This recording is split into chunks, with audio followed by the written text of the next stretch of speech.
पितामह अपना भीष्म पितामह अपना नहीं उठाएंगे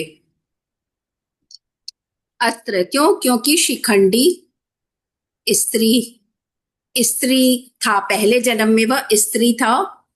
काशीराज की कन्या अंबा था वह पिछले जन्म में शिखंडी, और इस जन्म में भी वह स्त्री है, लेकिन वह कोई से पुरुषत्व प्राप्त किया था। फिर भी भीष्म जी उनको स्त्री ही मानते हैं, तो उनके सामने आने से वो अस्त्र नहीं चलाएंगे, उससे अच्छा वो मर जाना स्वीकार है उनको, लेकिन उनको उन पे अस्त्र नहीं चलाना है।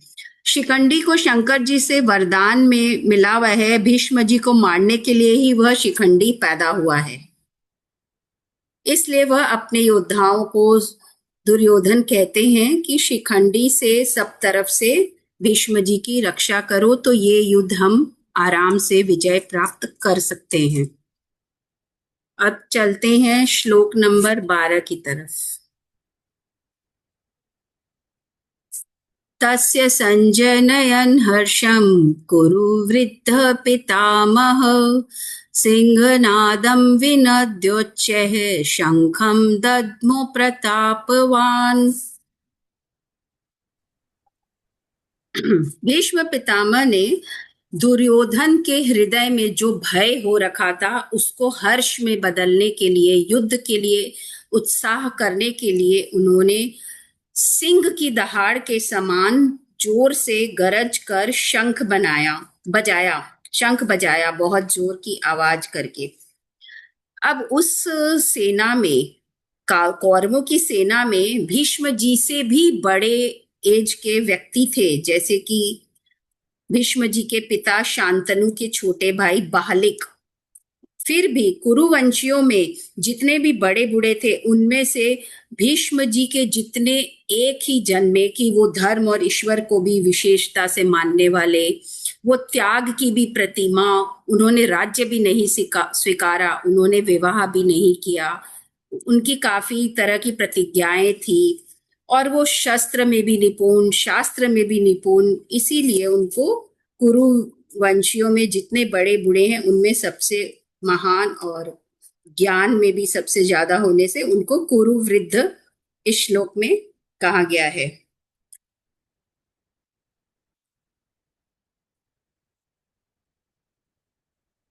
अब हम और भीष्म जी ने जैसे अपने भाई विचित्र वीर्य के लिए पहले काशीराज की कन्याओं को स्वयंवर में हर कर वो लाए थे। उस समय काफी क्षत्रियों ने उनसे युद्ध किया था, उसमें उन्होंने अकेले ही सबको पराजित कर दिया। इसलिए इस अस्त्र ज्ञान का उन क्षत्रियों पर विशेष प्रभाव था कि ये काफी महान है चलाने में अस्त्र शस्त्र। इन्होंने अपने गुरु परशुराम जी से भी हार नहीं मानी है अस्त्र शस्त्र में चलाने में। और जब युद्ध के अंत के समय भीष्म पितामह जब बाणों की शैया के ऊपर लेटे हुए थे, क्योंकि उनको इच्छा मृत्यु प्राप्त था, तो जब सूर्य अस्ताचल की तरफ जा रहा था तो उन्होंने अपना इच्छा मृत्यु के हिसाब से वो कई दिन बाणों की शैया पे थे। कृष्ण ने कहा धर्मराज युधिष्ठिर से, जिस समय वो बाणों की शैया पे थे, तो कृष्ण जी ने युधिष्ठिर जी से कहा कि आपको धर्म के विषय में कोई शंका हो तो पूछ ले, क्योंकि शास्त्र ज्ञान भीष्म जी का सूर्य अस्ताचल को जा रहा है। अस्ताचल को जा रहा है अर्थात वो स्वर्ग की तरफ जाने वाले हैं। तो आपको जो भी इम्पोर्टेंट कोई प्रश्न पूछना है, क्योंकि ये महान शास्त्र के ज्ञाता जाने वाले हैं, तो आपको कोई भी, तो कृष्ण भी उनके ज्ञान को, शस्त्र और शास्त्र के ज्ञान को कृष्ण भी बहुत मानते थे। अब हम लोग चलते हैं श्लोक नंबर 13 में। ततः शंखाश्च भैर्यश्च पर्णवानक गोमुखाः सहसेवाभ्य हन्यन्त सशब्दस्तु मूलोऽभवत्। जब भीष्म पितामह ने शंख बजाया, यद्यपि उन्होंने जोश दिलाने के लिए शंख बजाया था, दुर्योधन को जोश दिलाने के लिए, परंतु सभी सेनाओं ने समझा कि युद्ध की घोषणा हो गई है। उस समय शंख बजाया जाता था कि सब अपनी अपनी उपस्थिति उससे साबित कर देते थे कि मैं भी युद्ध में आ चुका हूँ, युद्ध में सम्मिलित हूँ, मैं भी अपनी उपस्थिति कर देते थे और सेनाओं का जोश बढ़ाते थे और युद्ध की घोषणा भी उस शंख से होती थी। तो जब उन्होंने जोश बढ़ाया तो सब सैनिकों ने सोचा कि यह युद्ध की घोषणा है, तो सभी सेना लोग ने बिना देरी किए फटाफट शंख, नगारे, ढोल, मृदंग, नरसिंगे सब एक साथ जोर से बज चुके। उसका ध्वनि बहुत जोर से हुआ।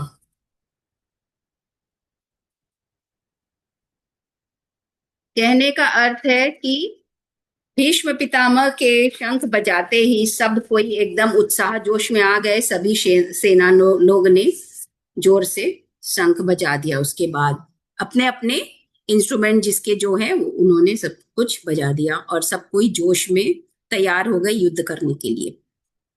अब श्लोक नंबर 14। ततः श्वेतैर्हयैर्युक्ते महती सन्दने स्थितो माधवः पाण्डवश्चैव दिव्यो शङ्खो प्रदध्मतुः।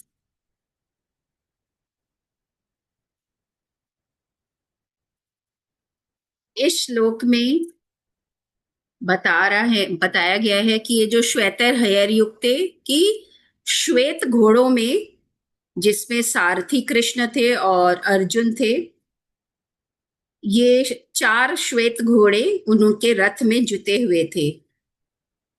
इसको अर्जुन को पहले चित्ररथ गंधर्व से वरदान में 100 घोड़े मिले हुए थे।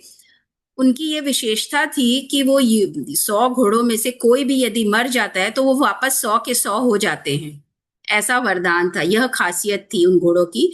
उन 100 घोड़ों में से 4 घोड़ों को अर्जुन के रथ में जुटा हुआ था।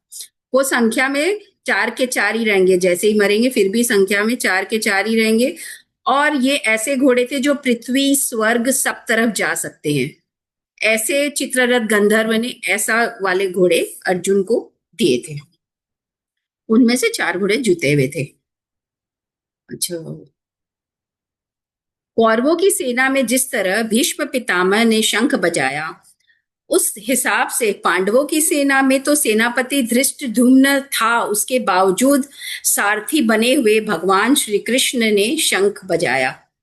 इसका क्या वजह है? क्योंकि जहां पे भी कृष्ण रहते हैं वो मुख्य रहते हैं। वो किसी भी पद पर रहे, किसी भी स्थान पर रहे, किसी भी परिस्थिति में, किसी भी रूप में रहे, वही इम्पोर्टेंट है। गीता जी में सबसे इम्पोर्टेंट यही है। गीता का तात्पर्य यही है कि वासुदेव सर्वम, वासुदेव सब जगह है। उनको आप किसी भी स्थिति में उनको प्राप्त कर सकते हैं उनकी सच्ची भक्ति से, उनके शरणागत हो, उनकी सच्ची भक्ति से उनको आप किसी भी स्थिति में हो आप उनको प्राप्त कर सकते हैं। तो इस तरफ भगवान कृष्ण ने सबसे पहले शंख बजाया, धृष्टद्युम्न ने न होके कृष्ण ने बजाया। इसमें जैसे कि पांडवों के शंख वादन का जब वर्णन करते हैं, यज्ञों में जैसे कि आहुति देते हैं, यज्ञों में जब आहुति देते हैं तो उसका अग्निदेव को खाते खाते अजीर्ण हो गया था। तो खांडव वन की जड़ी बूटी यदि वो अग्निदेव खाना चाहते थे, मतलब खांडव वन को वो जलाना चाहते थे। खाना मतलब जलाना, वो अग्निदेव वैसे ही खाएंगे ना, जला के। पर जब भी वो खांडव वन का खाना चाहते थे, इंद्रदेव उसमें वर्षा कर देते थे, अग्नि बूझ जाती थी। अंत में अर्जुन की सहायता से उस जड़ी बूटी को उन्होंने खाया और अपना अजीर्ण माने अपच दूर किया।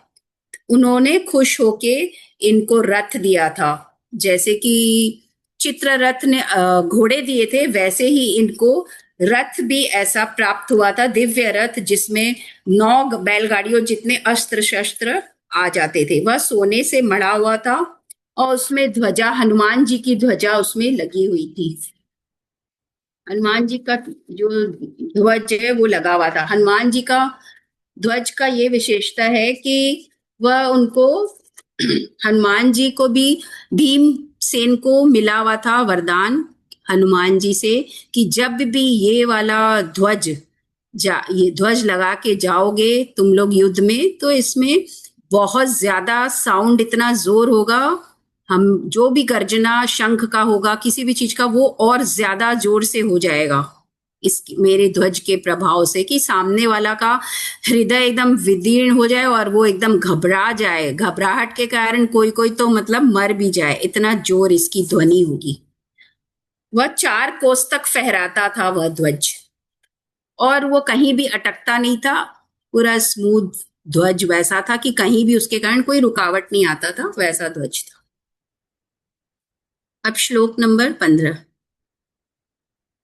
पांचजन्यम ऋषिकेशो देवदत्तं धनंजय पौंड्रम दद्मो महाशंखम भीमकर्मावृकोदर।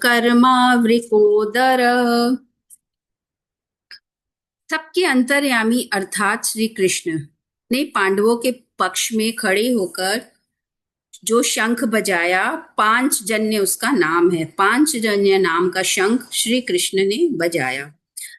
यह शंख रूपधारी, कोई दैत्य को मारकर उसको शंख रूप से ग्रहण किया था। भगवान ने पंचजन नामक शंख रूपधारी दैत्य को मारकर यह शंख रूप से ग्रहण किया था, इसलिए इस शंख का नाम पांचजन्य हो गया। और राजसूय यज्ञ के समय अर्जुन ने बहुत से राजाओं को जीतकर बहुत धन इकट्ठा किया था, इस कारण अर्जुन का नाम धनंजय पड़ गया। और दैत्यों से युद्ध करते समय इंद्र ने अर्जुन को देवदत्त नामक शंख दिया था, तो अर्जुन ने देवदत्त शंख को बड़ी जोर सी ध्वनि में बजाया। इस शंख को अर्जुन ने बजाया तो शत्रु एकदम भयभीत हो जाते थे।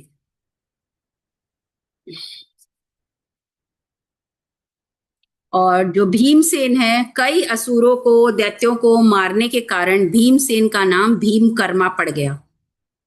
भीम के पेट में जठर अग्नि के सिवाय एक वृक नाम की एक विशेष अग्नि थी, जिससे वो बहुत अधिक भोजन जो भी खाए वो पच जाता था, इसके कारण उनका नाम वृकोदर भी पड़ गया था। उनका भीमकर्मा भी नाम था, वृकोदर भी नाम था। और भीमसेन ने पौंड्र नाम का शंख बजाया। तो श्री कृष्ण ने पांचजन्य नाम का शंख बजाया, अर्जुन ने देवदत्त का, और भीम ने पौंड्र नामक शंख बजाया। इन शंखों की ध्वनि बहुत ज्यादा थी, बहुत जोर थी। यह शंख बजाकर पांडवों में भी यह जोश आ रहा था, सब सैनिक रेडी हो रहे थे युद्ध के लिए, सब में जोश भर रहा था, सब तैयार हो रहे थे अपनी अपनी जगह पे। अब श्लोक नंबर 16। अनंत विजयम राजा कुंती पुत्रो युधिष्ठिरः नकुलः सहदेवश्च सुघोषमणिपुष्पको। कुंती के पुत्र राजा युधिष्ठिर ने अनंत विजय नामक शंख बजाया, और नकुल तथा सहदेव ने सुघोष और मणिपुष्पक शंख बजाए। अर्जुन, भीम और युधिष्ठिर ये तीनों कुंती के पुत्र थे, और नकुल और सहदेव ये माद्री के पुत्र थे। यहाँ युधिष्ठिर को, इस श्लोक में युधिष्ठिर को राजा कहने का अर्थ यह है कि वनवास के पहले जो इंद्रप्रस्थ राज्य था, उनके वो राजा थे, आधे राज्य के वो राजा थे युधिष्ठिर। परंतु नियम अनुसार जब वो 12 वर्ष वनवास गए और 1 साल अज्ञातवास, तो लौटने पर उनको वह राज्य देने का जो नियम था दुर्योधन का, उसमें वह मुकर गया और कहा कि मैं नहीं दूंगा वह राज्य, बिना युद्ध किए मैं सुई की नोक के बराबर जगह भी नहीं दूंगा, युद्ध करोगे तभी मिलेगा। और आगे चलकर धर्मराज युधिष्ठिर ही पृथ्वी मंडल के राजा होंगे, क्योंकि जहां धर्म है वहीं श्री कृष्ण है। इसीलिए संजय धृतराष्ट्र को जब यह सब एक्सप्लेन कर रहे हैं युद्ध की बातें, तो उसमें इस श्लोक में युधिष्ठिर को राजा कह रहे हैं, क्योंकि उनको पता ही है कि आगे जाके वो राजा बनेंगे ही। उनको यह एहसास है कि जहां धर्म है विजय वहीं होगी। संजय को भी यह बात, जो मंत्री है धृतराष्ट्र के, उनको भी यह बात समझ आ रहा है। आगे बढ़ते हैं श्लोक 17 की तरफ। काश्यश्च परमेश्वासः शिखंडी च महारथः धृष्टद्युम्नो विराटश्च सात्यकिश्च पराजितः।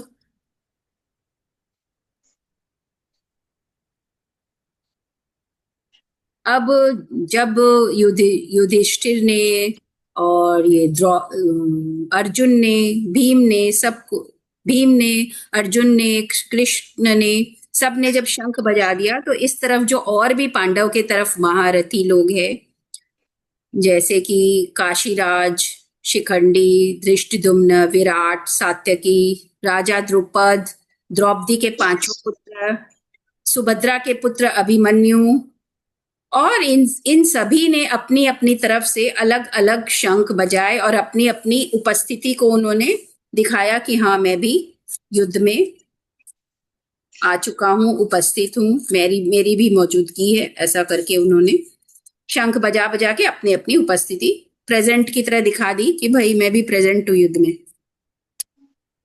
संजय ने कौरव सेना के शूरवीरों में से केवल भीष्म जी का नाम लिया था शंख बजाने में, पर पांडव सेना में उन्होंने 18 वीरों के नाम ले लिए कि इन्होंने शंख बजाया, इन्होंने शंख बजाया, क्योंकि वो तो ये सुना रहे हैं धृतराष्ट्र को, तो उन्होंने उनके मन में भी पांडवों का आदर अधिक है, तो वो पांडव सेना का वर्णन भी अधिक कर रहे हैं संजय, और उनको पता है विजय भी पांडव सेना की होगी, इसीलिए वो उसी तरह से वर्णन भी कर रहे हैं। तो इसमें अब शिखंडी का नाम फिर आ गया, तो ये वही इसमें बोला गया है कि वो काशी राजकन्या अंबा थे पहले जन्म में, और इस जन्म में वो राजा द्रुपद की पुत्री रूप में थे, परंतु स्थूणाकर्ण नामक यक्ष से पुरुषत्व उन्होंने प्राप्त कर लिया था।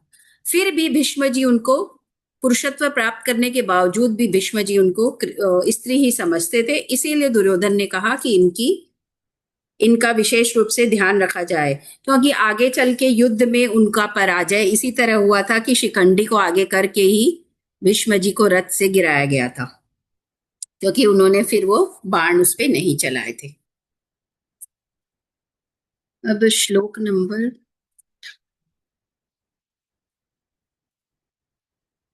18 एक संग मैंने एक्सप्लेन कर दिया। द्रुपदो द्रौपदेयाश्च सर्वशः पृथ्वीपते सौभद्रश्च महाबाहु शंखान दद्मु पृथक पृथक। 17 और 18 मैंने एक संग उस समय एक्सप्लेन कर दिया। अब श्लोक नंबर 19 में चलते हैं। सघोषोधार्तराष्ट्राणां हृदयानि व्यदारयत् नभश्च पृथ्वीं चैव तुमूलोऽभ्यनुनदायन्।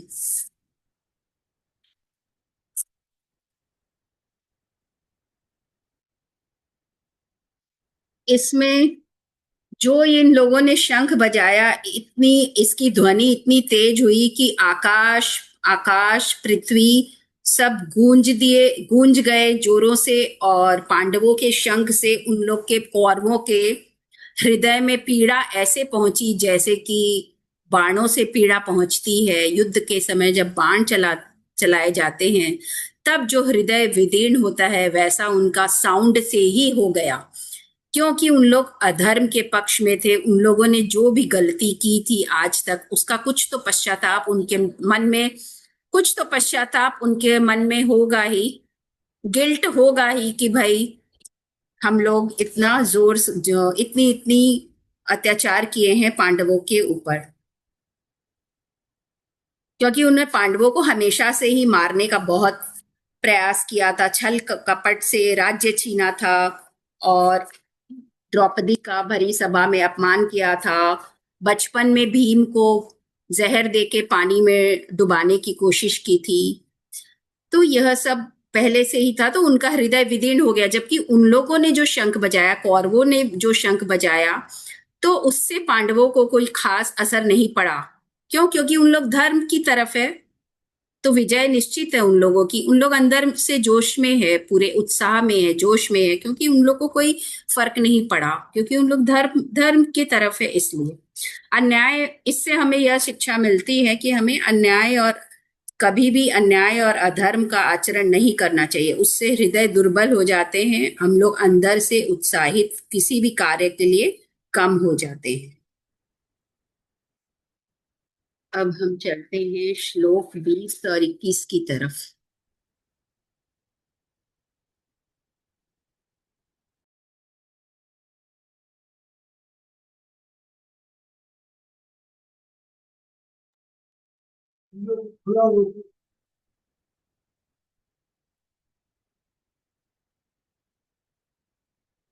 अथ व्यवस्थितान् दृष्ट्वा धार्तराष्ट्रान् कपीध्वजः प्रवृत्ते शस्त्रसम्पाते धनुरुद्यम्य पाण्डवः।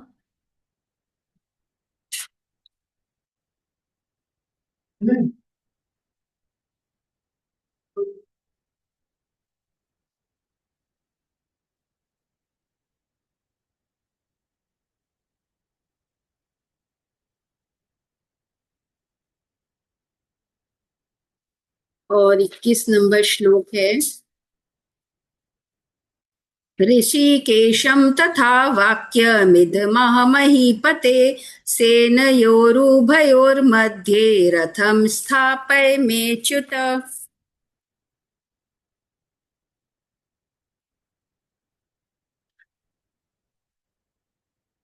अंतर्यामी श्री कृष्ण से कहते हैं अर्जुन कि अब मेरा रथ दोनों सेनाओं के बीच में ले जाकर खड़ा कर दीजिए।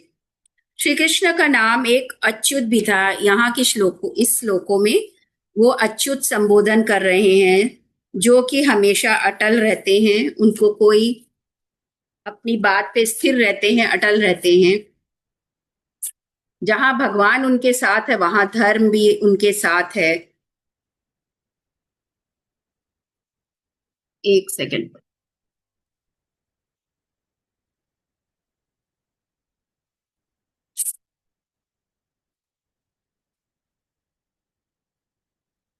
हम्म।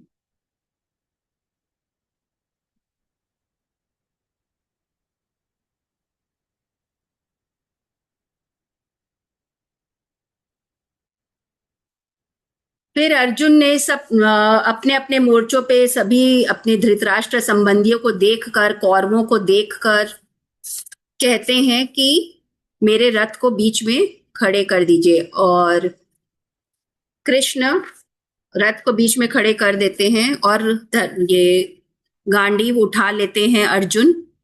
पहले उनको युद्ध के लिए जब वो देखते हैं पांडव सेना और कौरव सेना दोनों तरफ देख के, उस समय जब शंख ध्वनि ये सब हो जाता है, दोनों तरफ की सेनाओं को देख लेते हैं, उसके बाद वो अपना उठा लेते हैं धनुष।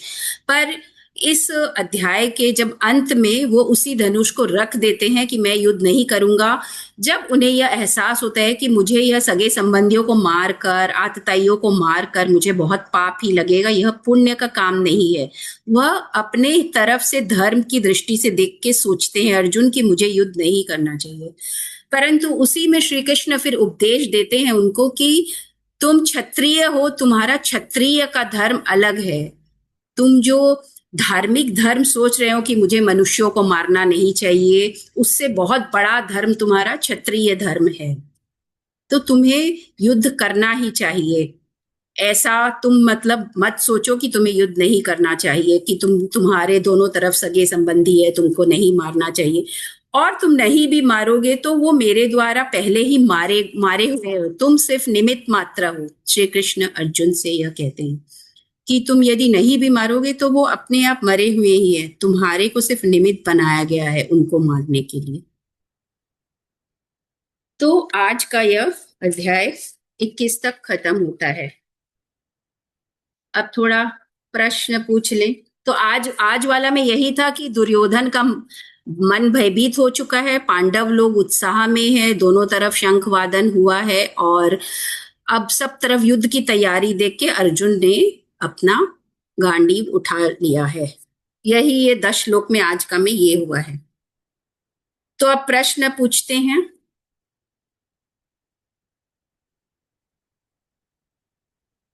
सब अपने अपने वीडियो ओपन कर लेते हैं, कर लीजिए। तो अब प्रश्न पूछते हैं कि सेना में भीष्म को किससे बचाना था। भीष्म पितामह को सामने पांडव की सेना से किससे सबको दुर्योधन को डर था कि उनसे बचाना है भीष्म पितामह। शिखंडी। हाँ शिखंडी। हाँ। शिखंडी। हम्म। और कृष्ण ने कौन सा शंख बजाया। पांचजन्य। हाँ। और अर्जुन को कितने घोड़े मिले और कितने उसने रथ में जुतवाए और उसकी खासियत क्या थी। 100 घोड़े मिले थे और 4 उसने रथ में जुतवाए थे। और वो घोड़े अगर कोई मर भी जाता था तो वो 100 के 100 ही रहते थे। हाँ, तो वो 4 जुड़वाए थे तो 4 के 4 ही रहेंगे। और वो पृथ्वी सर्ग स्वर्ग कहीं भी जा सकते थे। और भीष्म पितामह के जो शंख बजाने का जो वजह था वो क्या था। अपनी उपस्थिति बताना था युद्ध में। और वो दुर्योधन को भी खुश, मतलब वो दुर्योधन, ताकि दुर्योधन खुश हो जाए, तो शंख दुर्योधन को बजाने वो प्रसन्न करने के लिए प्रसन्न मेन करना बजा था। रहे थे, परंतु सेनाओं ने समझा युद्ध की घोषणा हुई तो सभी ने फिर बजा दिए। हाँ। हम्म। तो आज का यहाँ पे अध्याय खत्म हो गया है। तो इससे आज वाले श्लोक से हमें यह शिक्षा मिलती है कि जैसे कि कोई युद्ध हो रहा है, कोई टीम वर्क हो रहा है, तो किस तरह सब अपने अपने सेनाओं को जोश में लाते हैं।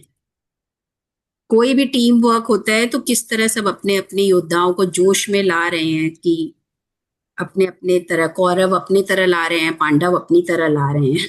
भीष्म पितामह अपने कौरवों को जोश में लाने के लिए जोर से शंख बजा के कि भाई मैं हूं तुम लोग के संग, पक्ष में मैं तुम लोग के हूं, उधर के भी मैं रिश्तेदार होने के बावजूद भी तुम्हारे पक्ष में युद्ध में अच्छे से हूं। शंख जोर से भीष्म पितामह का बजाने का तात्पर्य यह था। और इस तरफ श्री कृष्ण जोश दे रहे हैं अर्जुन को और पूरी सेना को शंख बजा के, और बाकी सब ने भी, महारथियों ने भी, बाकी सब ने भी बजाया ही है। अब आपको अपनी तरफ से कुछ शेयर करना है तो बोलिए, कुछ बोलना है या शेयर करना है, कुछ भी बताना है और एक्स्ट्रा। आप अनम्यूट करके बोलिए, आपका म्यूट हुआ है। सॉरी। एक चीज बोलना था कि जैसे हम लोग को क्वेश्चंस कुछ रोज का मिल जाए चैप्टर वाइज, तो फिर क्या है, थोड़ा अच्छा रहेगा हम लोग को रिवीजन करने में, नॉलेज के लिए। हाँ, लेकिन अपने तो हाँ जैसे थोड़ा थोड़ा 10-10 जैसे कर रहे हैं, तो अपने क्वेश्चन तो कर ही रहे हैं, मतलब इसको आप वहां उसमें बोल हाथों रहे हाथ थे जैसे या तो लिख लें, हम लोग ही खुद ही व्हाट्सएप लिख में। लें। नहीं, हाँ हाँ व्हाट्सएप में नहीं, जैसे हम लोग हाथों हाथ खुद ही लिख लें तो ज्यादा बेटर रहेगा आई हाँ, थिंक। कॉपी पेन लेके रखने से कॉपी अच्छा पेन तो लेके होगा, नहीं बैठने तो की, हाँ। हर चीज दिमाग से डिलीट हो जाता है। बस बस वो वही तो वही। वो तो दीदी वीडियो वीडियो कल भेजे भेजा था ना आपने, उसको वापस से सुन के भी लिख सकते हैं अगर बाई चांस कुछ छूट गया है दीदी। हाँ हाँ हाँ, अब तो रोज वीडियो भी जाएगा ही। हाँ, तो हम्म वीडियो वापस से कभी भी सुन सकते हैं, वो तो रहेगा ही अपने पास। ये भी हम्म। एक अच्छा चीज है, उसके हाँ लिए भी हाँ बहुत थैंक यू। उसके लिए भी हाँ। Thank you. हाँ, वीडियो वो आ तो है जाती है। ही, उसमें ये से भी देख। नॉलेज के लिए दीदी बहुत अच्छा लग रहा है सुन के, जैसे भागवत गीता क्या है, मैंने गीता जी सुनते थे, बड़े और एक्चुअल हम सार सार उसका अब समझ सार, में आ रहा है थोड़ा थोड़ा करके, हिंदी में क्योंकि होने से। क्योंकि अपने क्या- गीता जी को पढ़ते हैं तो उसमें लिखा रहता है ना इतना डिटेल्स, वो अपने को पता नहीं रहता है ना कि इसका भूमिका क्या है, एंडिंग क्या है हाँ, किसी भी बात का पूरा, कि ये क्यों मना बोला स्थिति गया। सबकी क्या है। हाँ, बोलते हैं ना गीता जी में सब कुछ छुपा हुआ है, गीता जी में सब कुछ छुपा हाँ हुआ है, बट वो क्लियरिटी नहीं आ रहा है। हाँ अब समझ में आने लगा है थोड़ा थोड़ा कि हाँ। इसका हम मतलब तो ये खुद ही था, अभी इसका पढ़ पढ़ मतलब के ये। ही वैसे कर रहे हैं। हाँ नहीं, अच्छा लग रहा है दीदी, पहले एक बहुत। बार मेरा ऐसे पूरा बड़ा वाला गीता जी एक बार पूरा कंप्लीट पढ़ा हुआ है, पर काफी साल पहले पढ़ा हुआ है, फिर अभी ये 10-10 श्लोक वापस से पढ़ पढ़ के, उसमें मेरा अंडरलाइन भी किया हुआ है कुछ कुछ बुक में, तो अभी वापस पढ़ पढ़ के वैसे ही कर रहे हैं। हम अभी अभी 2 बार हम गीता जी ऑलरेडी हिंदी में पढ़ चुके हैं। इस बार सोचे थे कि श्राद्ध पक्ष में पितरों के नाम का पढ़ लेंगे, तो ओह अपने आप ही स्टार्ट ही हो गया। तो अपने आपका आप ही वो स्टार्ट हो मैजिक गया। क्लास का मैनिफेस्टेशन। सोचे ही थे कि इस बार है ना कर लेंगे, श्राद्ध पक्ष में डेली का अपना एक एक चैप्टर करके कर लिया करेंगे। अब मेरा श्राद्ध पक्ष में हो नहीं पाया डे 1 से, तो हम लोग एक साथ 3-4 चैप्टर पढ़ लेंगे बैठे बैठे, तो उन लोग के निमित्त हो जाएगी एक ठो। अब आपने शुरू करवा ही दिया है तो वैसे भी हो रहा है अब तो। और मेरे को भी जैसे अपने संग में ऐसे डिस्कस करते हुए पढ़ रहे हैं तो मेरे को ज्यादा अच्छा लग रहा है ऐसे। हाँ रियली बहुत अच्छा लग रहा है, हम्म। इजी हो गया समझना।